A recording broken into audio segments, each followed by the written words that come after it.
Welcome to the AFN Sports Arena with Jantzee and Tory. I'm your host, Jantzee Ellis, joined in the AFN Okinawa studio by Air Force Staff Sergeant Tory Kuzumano. Oh, hi.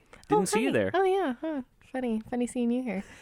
How are you doing today, Tory? How's your week going so far? My week is going very well, Jantzee. Good. I'm off. Yeah, you're the big boss now. Well, I don't know about the big boss, but you're pulling some strings. There are definitely strings in and around my office. Yes. This is my new duty title, puppeteer. He got the big office in the That's right. The corner. Actually, I got back into the big office. I originally had that. So you've made a when I full moved in circle. there. Yes, I have come back to where it all began, Jantzee. To ride off into the sunset. Yes. Well, I'm pretty good. It's chilly out there today. It's funny to say that 55 degrees is cold now, especially when most of the U.S. has been dealing with freezing temps. Right. But you really do acclimate, I setting. guess. But I'll tell you what, it's feeling extra cold in Georgia right now. After letting the national championship slip away, those poor fans left at the altar twice. Oh, my goodness. The Falcons and now the Bulldogs. Not a good year to be wearing red and black. When is Atlanta going to get a W in life? I know. Well, they got the Coke plant, so. But holy cow, what an amazing game. That was a phenomenal game. I was not happy with the result. I know. But I tell you, when it comes to good games, you'd be hard-pressed to beat that. I mean, I know that we said it was going to be a close game, and almost all the experts predicted Alabama to win, but nobody could have predicted how it all went down. Nope. I know you were working and weren't able to catch everything. I ducked out of here early and was glued to the TV for the entire second half, and I just didn't want it to end. Of course, the main storyline is that Alabama's starting sophomore quarterback Jalen Hurts was replaced in the second half by freshman Tua Tagovailoa. Tagovailoa. Man, that's crazy. He's Hawaiian. How much guts? How many guts? How much guts did it take? I think Saban had it up by his Nick sleeve. Saban does it take to make that call? And he then had a lot of belief. If in you're him. Ravioli Voila, how much guts does it take to step into this game having never played during the regular season? Oh my gosh! And now no it's meaningful snaps. It's like, hey, season. bro, we know that you haven't played. We haven't relied on you. You have no reason to have any amount of confidence at all. We need you to go win this game for us, this national championship against one of the best defenses in the Georgia Bulldogs in the second half of this game. I was just talking about this with my husband. If it wouldn't have panned out, it wouldn't have really mattered because Jalen Hurts was like 2 for nothing, 26 yards for the whole first half. Nothing was happening. Garbage. They were 13 down. They figured it couldn't get worse. Exactly.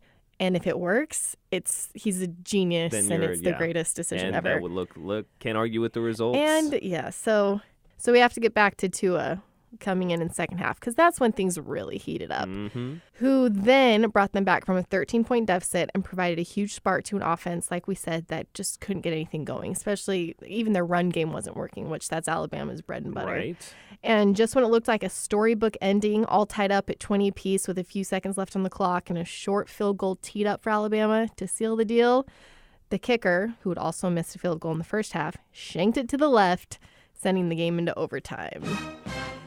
Oh, it was so juicy. The drama. Yeah, it was so good. At this point, I'm squealing, pacing in the living room, and messaging Tory to stop whatever he's doing and to watch this. Yeah, and luckily I didn't catch the shanked field goal, but I did catch the entirety of overtime. Oh, good. Good.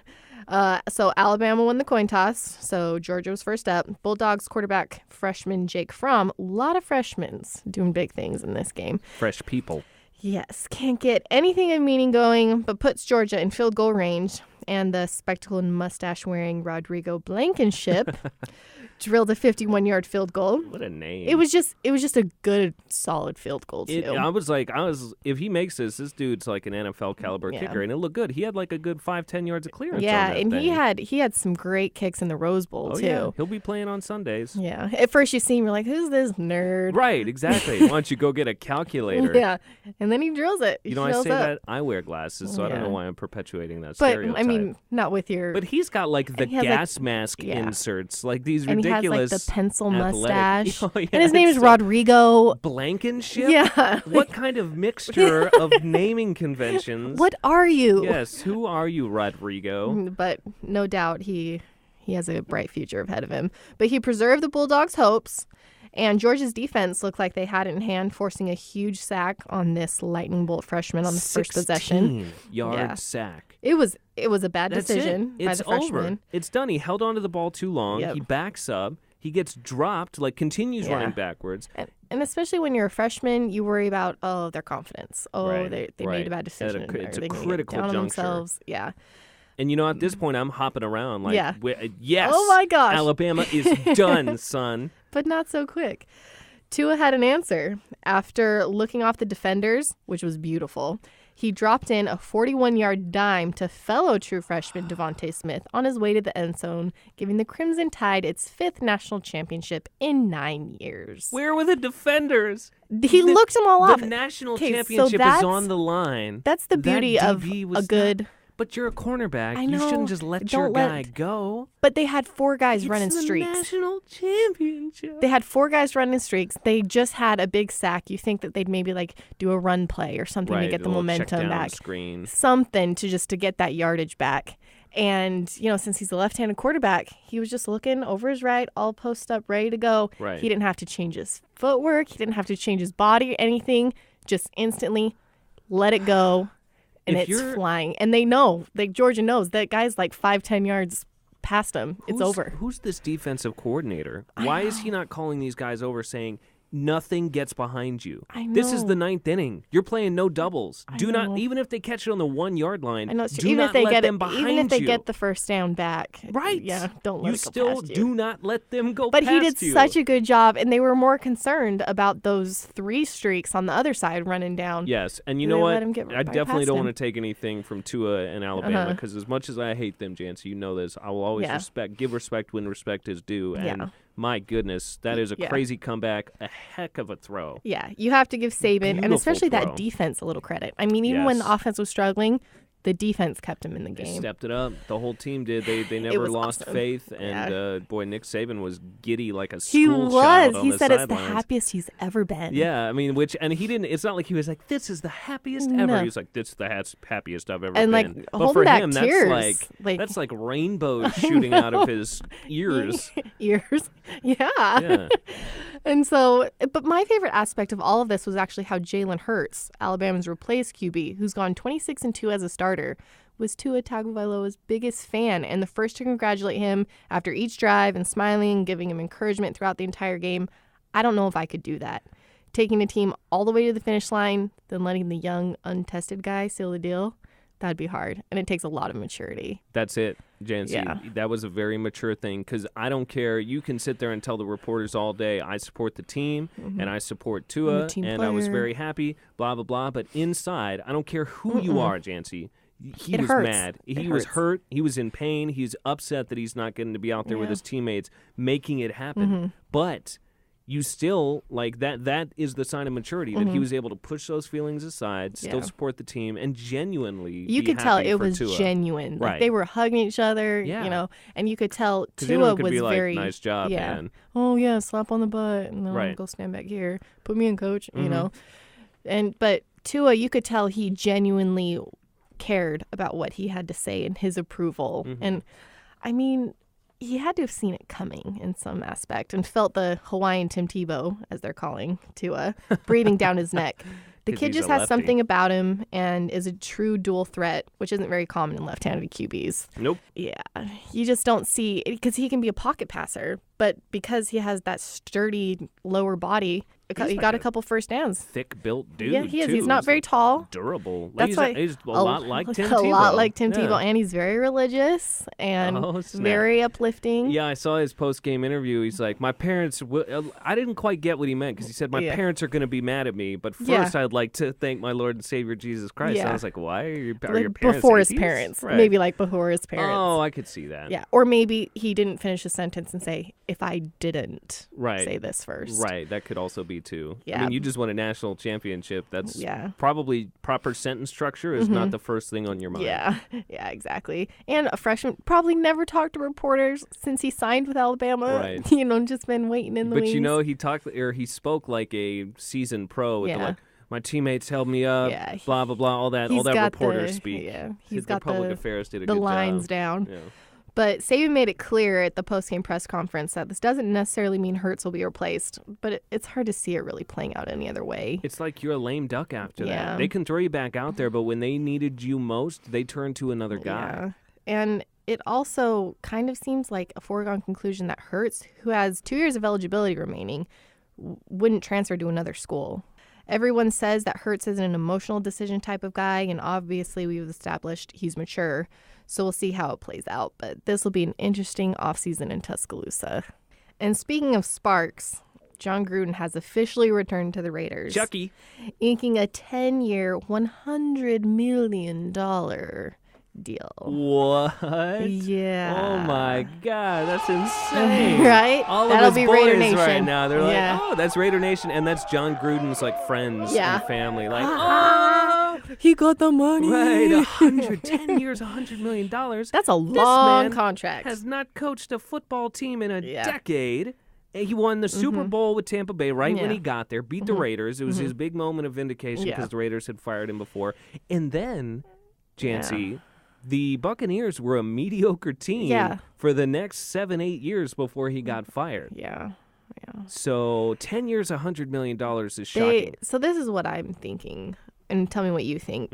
Was this mainly a PR move and a show of stability for the Raiders in transition, or is Gruden really the best option for them to compete for a Super Bowl once they get to Vegas?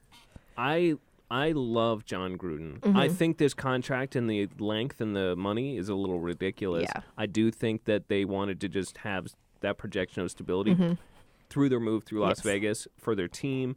And Jon Gruden is a name. Yeah, people know him. Yeah. I think the players are going to respond to him. I think he is a good coach, and I wish him the best, as hard as that is for me to say as a Broncos fan, because, we're designated Raider haters.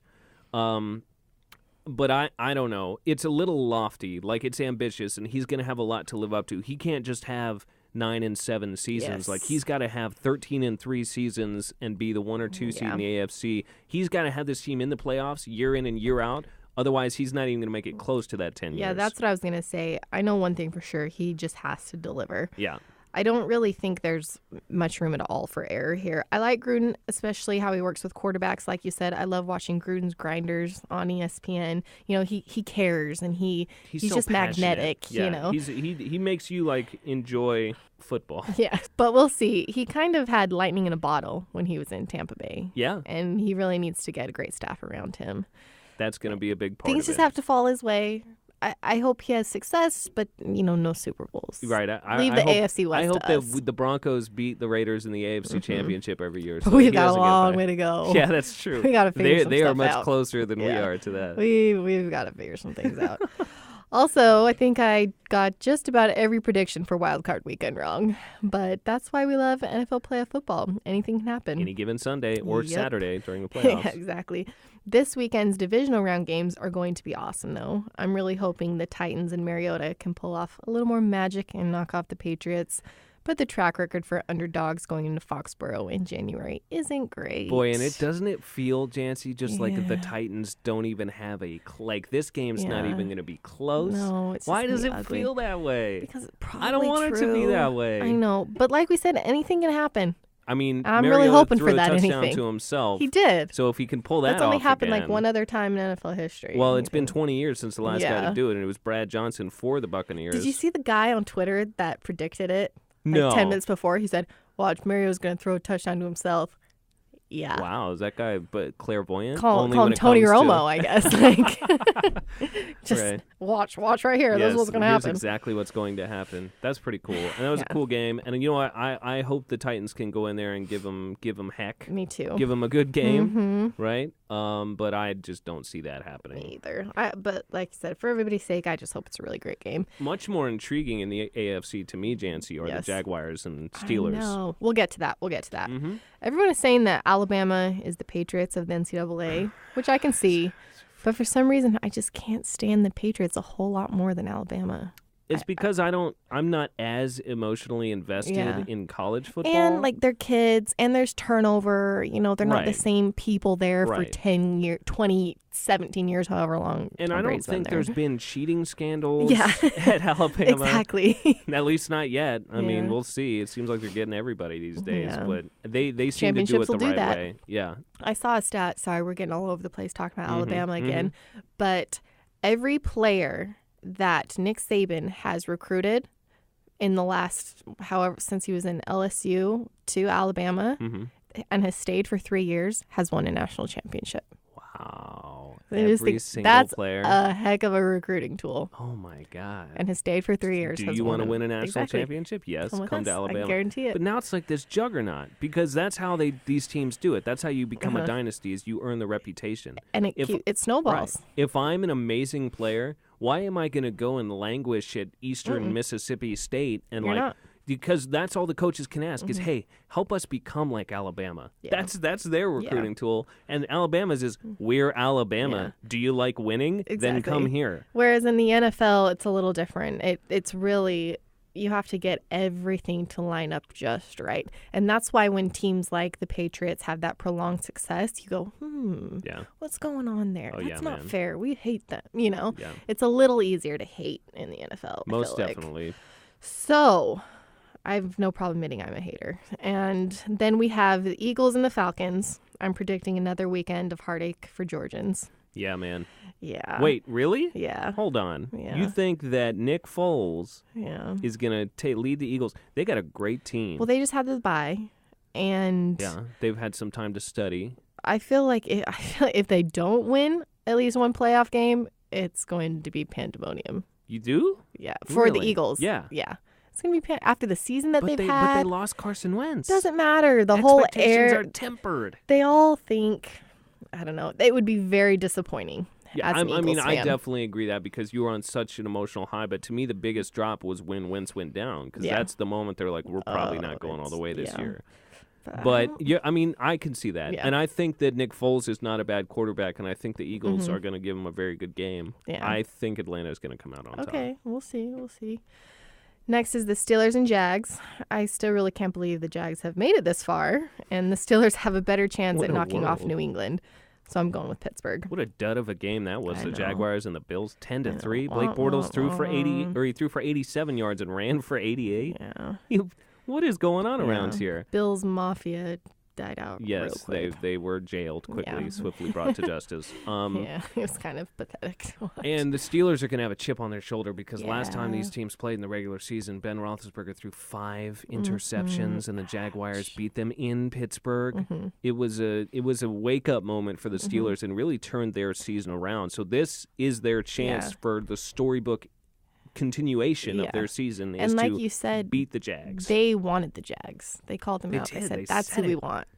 So that'll be a great game. And finally, it's the Vikings and the Saints. I really have no clue what's going to happen in this one, but I'm excited to watch. Neither do I. The wonderful Vikings defense up against that high-powered Saints offense. This duo of Mark Ingram and Alvin Kamara, those guys are beasts. They're the first duo. They're setting all sorts of records. Both of them had 1,500 yards from scrimmage this season, and no running back tandem has ever done that before. Yeah, it's working. It's clicking. Yeah. And that's when you want to peak, is going into the playoffs. You're right. As always, you can catch all of these great matchups on AFN Sports. Make sure you check myafn.net for your complete listings. And I have to apologize, everyone. I know I said last week that we would be getting into everything NBA today, but I got distracted by the national championship, and the glitz and glamour of football sucked me in. And the truth is, as far as the NBA goes, it's really just the usual suspects at this point. There's not any huge news. There's some hobbled stars. Yeah, for instance, the biggest headline in the West is, who is the bigger threat to the Warriors, the Thunder or the Wolves? Yeah. Nobody. Despite Steph Curry's ongoing ankle woes this season, they're still the top dogs. He comes back from injury and drops like 30-some-odd points. Yeah, it really doesn't matter. No. It's the NBA really now, with the league built the way it is, with these 3 or 4 super teams, nothing matters until the playoffs. Exactly. So forgive us if we don't, get too excited yet. Mm-hmm. And in the East, Kyrie Irving's Celtics are reigning supreme despite any drama going on behind the scenes. Mm-hmm. LeBron and Isaiah Thomas are currently in third place with the Cavaliers behind the Toronto Raptors, which could be seen as a surprise, but I don't expect that to last for too long. No.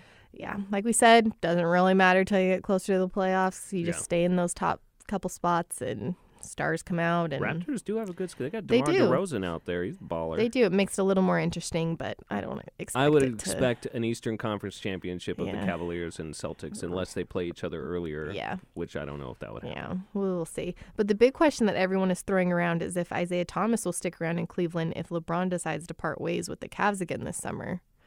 What do you think? I think it would be a good idea for him, too. Yeah, right? Because he can be part of Carry the the rebuilding. team. Yeah, exactly. Mm-hmm. That dude is a star. Yeah. And it's a shame he's to put starting him to on get the same paid team as LeBron James because he should be running a team, Isaiah Thomas, and it's obviously not his team. It's LeBron's team. Mm-hmm. So we'll see. I mean, that's what drove Kyrie away. Yep. Kyrie wanted a chance to prove himself. It's hard to be in that big shadow. It is. It absolutely is. But, so yeah, if I'm Isaiah... But that's also how you win championships, That's is true. hanging out with somebody true. with a big shadow. Well, it doesn't have to be that way because in Miami, I felt like Dwayne Wade and LeBron James They were on worked the well. same footing, and then Chris Bosh was he was in the shadow. And But in Cleveland, boy, it's LeBron, it's Mount LeBron, Well, it's and a his bunch city. of little toddlers it's his running team. around. He built it. He's the savior. Mm-hmm. That's how he wants it. That's how the fans want That's it. how it's That's by how it's design. written. Yes. That's how the media poses it. So really no way around that. So I think it'd be great if he stayed. And obviously the Cavs will have a lot of cap space. They'll have a lot of salary room. Yeah, to they're pay going to him. sign a whole lot of players. Yeah, well, we shall see. Once the NFL season fades into the distance, no doubt basketball is going to take center stage, and all you fans out there will get your fill. But that's going to have to do it for us today. Thanks for joining us in the AFN Sports Arena. We hope you'll hit subscribe, and we'll see you back next week. Have a great long weekend. Stay safe out there. And don't forget, you have to look good to play good.